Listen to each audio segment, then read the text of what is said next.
Welcome to yet another episode of Tea with Huangdi. I'm David White. I'm the director of the Institute of Neijing Research.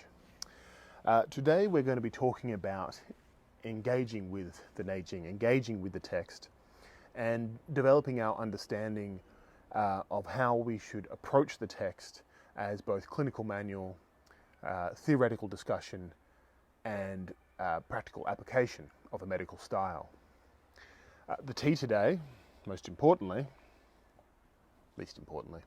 the tea today is, I think, very apt for what we're discussing because it's an unknown pu'er. It's a tea that was given to me when I was in Beijing in about 2008. I was told at the time that it was a rather rare pu'er tea. I've been storing it properly since then, and every now and then I just take a little bit out for special occasions. I thought, what's more special than talking about how we actually initially engage with the Neijing itself. It's a beautiful tea. It's very light, slightly tinge of bitterness and green as it comes through, that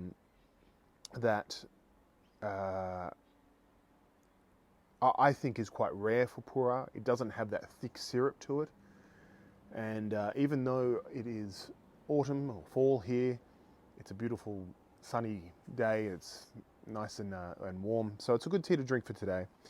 And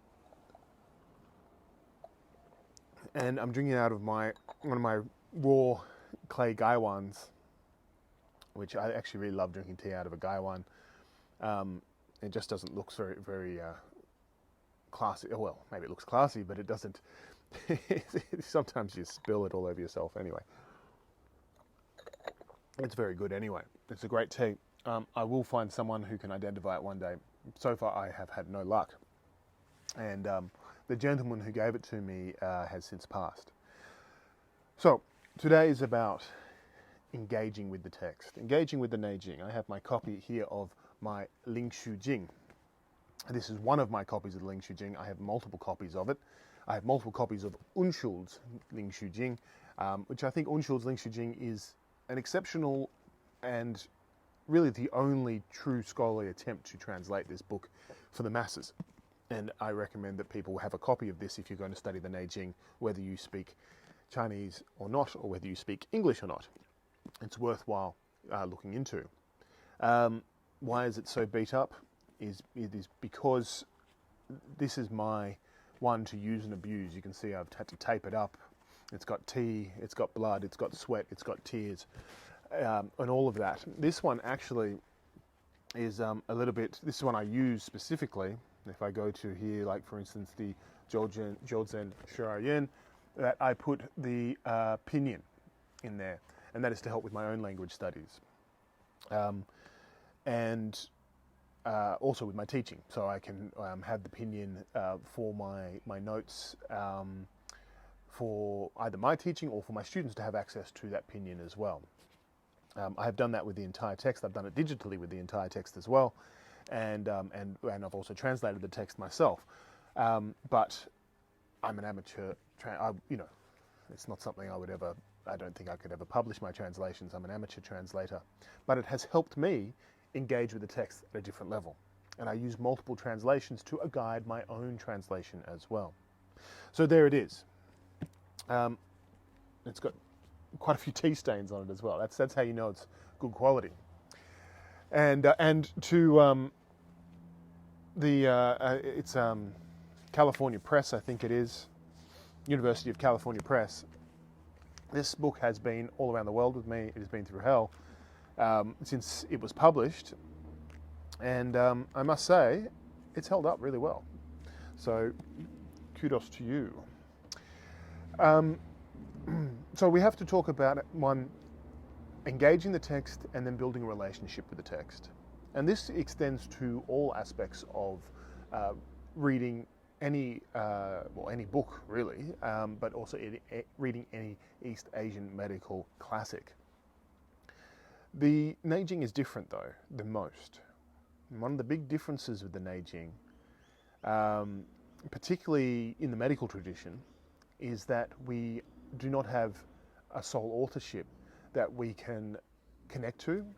that we can start to develop that relationship with, that we can look into historically. We can look at the name Huangdi, absolutely, but of course Huangdi was not the author of the text. We can look at Qibo, Legong, and so forth, but they are not authors of the text. They are names put there, but they are there as our guides. And as our guides, we can connect with those individuals, even if it's just through legend or fantasy or imagination. The other thing with the difficulty of not having a sole authorship is that the language does change step by step. Now, if you're initially reading a translation, say you're reading, for instance, Unschul's translation in English, the language the translation kind of comes across as one language, as one authorship, because it's Unschul's translation. And that, in my opinion, actually helps initially. If you're reading it in Chinese, then of course you're at the advantage of understanding natural rhyme and flow, and particularly if you have comprehension of classical Chinese, grammar and so forth, then you start to get a greater understanding of structure.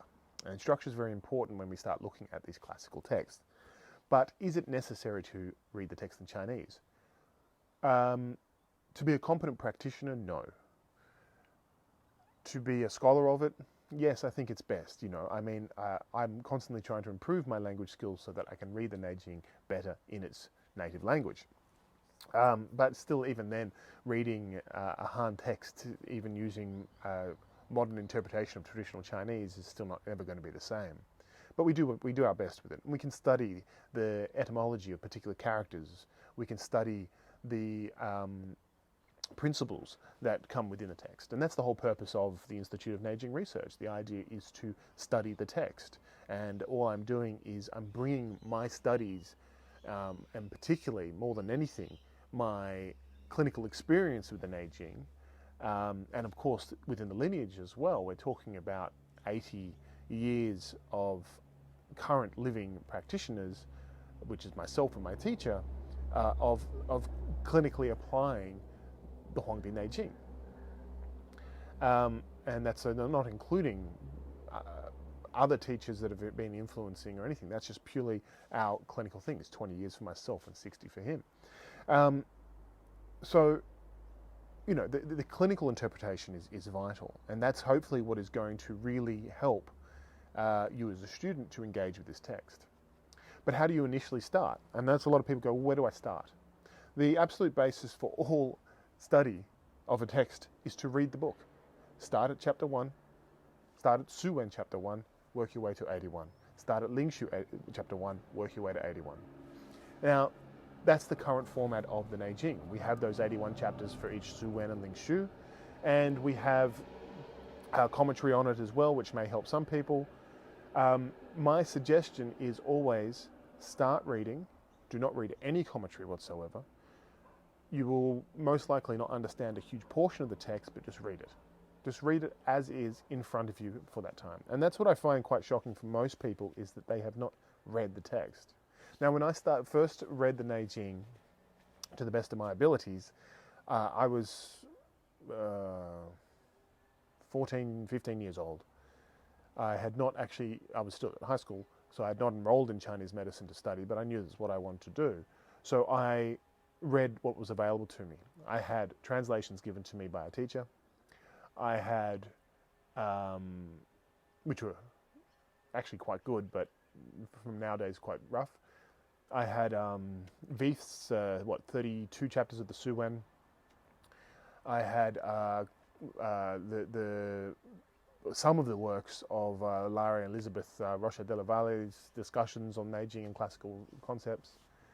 I had the books in Chinese, but my Chinese was very poor, so I really had only discussions about the book from those who could help me read it through the Chinese. And it wasn't until, later on that further translations started coming out, my language skills got better, and so forth. So I initially did not read the book from end to end because I did not have access to the book from end to end at that time. Nowadays, you do. So pick it up, read it, don't make any notes, don't worry about confusion, and then reread it. And that's the most important thing is the cycle. So cycle number 1 is just to read. Cycle number 2 is to reread, taking notes or maybe highlighting areas or noting specific chapters that you might want to work on. Cycle 3 then is now working through those specific chapters. And then within that chapter, cycle 4 comes through, and cycle 4 is when we start to take individual characters, themes, and principles and start to look at that.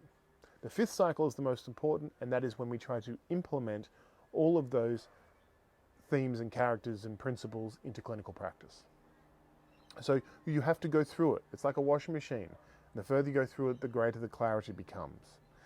And then eventually you keep doing it. Then you go into practice and you soil your clothes again. You've got to put them back in the machine and you've got to go through it again and again and again.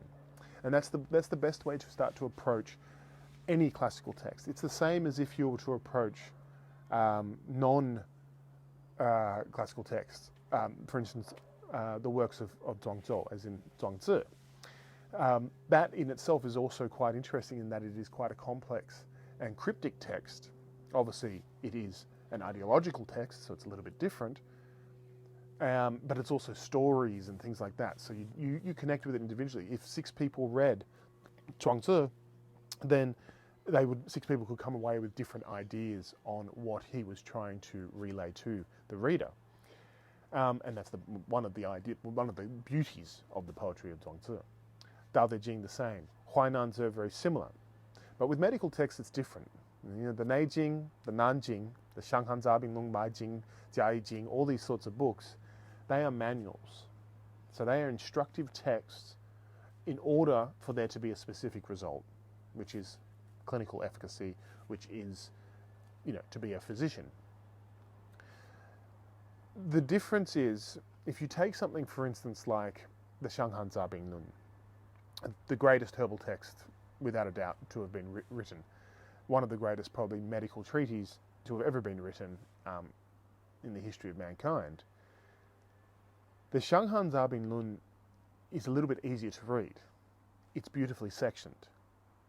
It's a processional path of understanding of pathological presentations. It's written by one author who you can connect with, who you can immediately engage with. And not only that, that one author even gives you a wonderful preface as to why he is writing this text. But the Neijing, we do not get this sort of information.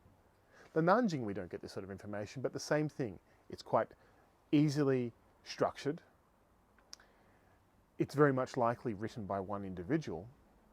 And so you can connect with that individual's writing in a different way. We can picture, is it Bian Chui, or we can picture these individuals.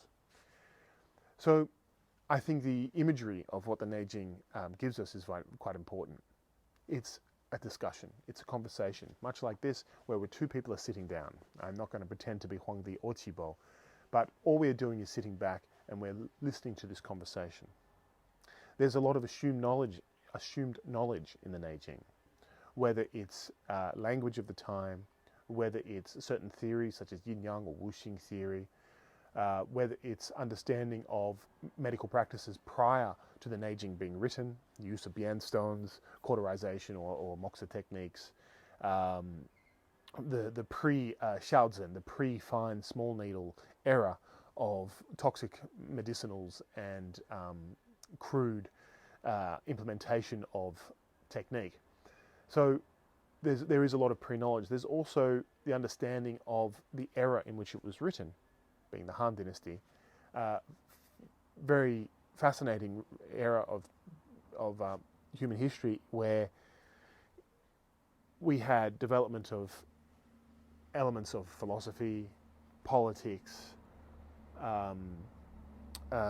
astrology and astronomy and cosmology and agriculture, taxation, printing and writing and development of different sciences in regards to investigation of minerals and metalworks and all those sorts of things. Everything came together. So that's the Han synthesis.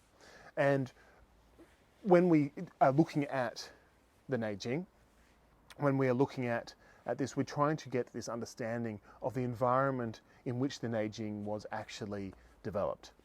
And that environment is what the study of that environment is what we call developing our Han lens. And something I've talked about before. It's something I talk about in the seminars, but it's a very important concept, development of your Han lens as well. And this is the hermeneutical sort of approach to studying any sort of book. Connecting and engaging with authorship, connecting and engaging with environment of that authorship is very important. So that's the first sort of steps in coming into contact with the Neijing. Read it, reread it, then start to develop your further understanding of principles, of practice, and you go from there. The implementation of the clinical components is the hardest step that students take. That is the biggest hurdle I've had. People can study the Neijing for years and years and years. People have studied it. I've started to look into commentary. I traditionally have not looked into commentary at all. I've started to look into commentary and I can see there's a lot of theoretical, flowery discussion about things, but yet the clinical application seems to fall behind. I mean, a good example of that is use of Neijing pulse diagnosis. It fell out of favor for whatever reason. It's not something that you see clinically discussed, yet it makes up a huge portion of Jingmai diagnostics within the Neijing. So, in my opinion, it's one of the absolute vital keys to being a competent acupuncturist, full stop, is use of proper Jingmai diagnostics. And of course, there's always going to be different methods. So that's a good indication that tea is needed when you start choking on your own words. So you take into account, within the Neijing Chinese, as a vital aspect of implementation of practical Neijing medicine, it's the same what we might see with Sanbu Joho pulse diagnosis or use of the Guanzhen needling techniques. So people talk about studying the Neijing and implementing it, but they do not implement it as a complete style. And that's absolutely fine. But it will change the way that they are developing that relationship with the text. If you're not doing what the text says, then you're not taking that text as teacher. Remember, text as teacher is the key. Text as teacher is radically different to having a teacher in real life. The transmission of the knowledge is radically different. And so it's good to have both. One can describe certain aspects. As a teacher, students come to me and they say, can you please expand on this? What happens when this happens? And I try to do my best to answer those questions. The text will not answer you directly. The biggest difference is that when you have the text here, it gives you all the answers straight away. So everything you need to know is already there. There's no secrets. It's already written there. But in order to decipher the words and in order to understand how and more importantly when to use the words, that's when text as teacher becomes very difficult. And that's why the cycles are vital. That's why it's really important to go over and over the material as much as you can in the best way that you can. When going over and over material, that cycle, that fifth cycle of implementation, that must be repeated constantly. In fact, that's what should be repeated for the rest of your practicing lives, is how to implement it and how can I implement it better. The application must always become clearer for you. And you'll make mistakes in clinic, and that's fine. There's nothing wrong with making mistakes in clinic, as long as you're doing no harm, but you'll make mistakes in clinic, and as long as you learn from those mistakes, okay? So it's very important to take that into consideration. The other level of engaging with the text comes to the breaking down of each individual chapter and categorizing it. And as I mentioned before, that is the purpose of the Institute of Neijing Research. I am the individual who's categorizing the Neijing in order to teach Neijing medicine as a style. And my focus will always be clinical application. But once you start categorizing the Neijing, it becomes radically clearer in how one should use it. And Wang Bing's and the Song dynasty's current versions of the Neijing are actually quite well categorized. But where they fall short is in the categorization of specific pathological principles. And that becomes a little bit, that is because you cannot really write it in the same way. You couldn't have 81 chapters and put it in a different categorization with pathological principle being key. And when I talk about pathological principle, we're going back to core foundational understanding of, contractional expansive diseases and so forth. It is something I'm working on. There's also, I'm working on just developing just the pulse chapters of the Neijing in its entirety, just the needling chapters, which are quite minimal actually in its entirety. So that's something which is part of the Institute's research projects.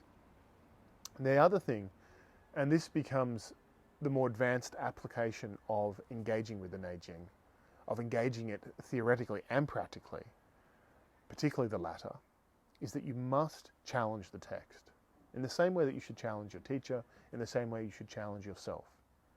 Do not take anything that the Neijing says to be absolute law until you yourself have started to put it into practice. But do not ignore and then do not discard any of those theories simply because they haven't worked the first time. You need to put these things into practice. You need to make sure that they are right for you, for your environment, for your clinical practice and your patients. And then also from that, you need to make sure that whether that text that you're working on, or that chapter within the Neijing that you're working on, is it relevant to clinical practice? Now, 9 times out of 10, the answer is going to be yes. Because the Neijing, being a classic, has already told us that it's relevant in the fact that it has been revered, in the fact that it has been studied, in the fact that many people have been trying to implement it for 2 millennia, in that it is of relevance. Whatever you are reading in the Neijing is of relevance. And if you cannot see it's relevant, it's mainly going to be your lack of understanding rather than the text's incapability to transmit that understanding to you. So that means you have to be very patient. You have to be very patient with the text. You have to be very patient with your teachers as well, because sometimes the road and the processional path that they are leading you down is not going to be direct. It takes time. Sometimes you have to stop and rest, and sometimes you have to go around certain obstacles rather than go straight through them. Sometimes you have to go over certain obstacles rather than go around them. And these things always change depending on the individual studying it. It depends on your capability to study the text. It depends on your background, and it depends on your dedication as well. So engaging with the text takes into account a few things here. Reading, that's a nice and simple one. Just pick it up and read it. Rereading, that's the harder one. A lot of people think, I've read that, I've done that, and they start to skim it, and they start to lose connection. Categorizing it, looking into the practical implementation of it, and then of course, challenging it. Challenging it becomes very difficult, because as soon as you challenge it, you're challenging possibly generations of practice. But only through challenging it will you start to see the light. Well, only through challenging it will you start to understand the principles that are being taught to you. Again, go back to pulse diagnosis. If for instance, and I hope that if you're a practitioner and you're listening to this, you are using pulse diagnosis, because if you're not, I'm sorry to say that you're not using Chinese medicine, in my opinion. But when you are feeling the pulse, you are simply feeling it. And if the first time you felt that pulse and you go, I don't really understand what's happening at the tip of my fingers, and you gave up on that, then, is that pulse diagnosis' fault? Does that mean it is a flawed method? Or does that mean that the flaw is within yourself? So with pulse diagnosis, you have to constantly come back to it. You have to sit on it. You have to meditate with it. The same as with the text. Sit, meditate. Any part of the Neijing can be your mantra. Any part of it, at any time. And you can read it once you've read it and you've gone through the 5 cycles and you've taken your time with that, sit there, grab it, open it up, and go, do I know what this chapter's about? Okay? Oh, okay, here we are, chapter 53. I'm going to figure out exactly what chapter 53 is about. I'm going to study it. I'm going to look at the language. I'm going to look at the commentary. I'm going to look at whether people have added modern commentary to it, and whether can I take this into my clinic today, and can I identify aspects of that theory in my clinical practice today? Have that in your mind every single time you read it. Have it in your mind every single time you're in your clinical practice. And then go from there, and you will slowly start to build a wonderful relationship with a phenomenal text. And you can do this with other texts, as I mentioned. You can do it with other medical texts, you can do it with philosophical texts, and you just develop your understanding bit by bit. Now, what's very important is, as you develop your understanding, and this is something that I too have to be very conscious of, is that I practice and I engage with the Neijing with my own understanding of text as teacher, and then through my teacher himself guiding me. My engagement with the Neijing is therefore going to be different to anyone else's. And that doesn't necessarily mean that it's the right engagement. I think there are multiple ways in order to approach this text. I think that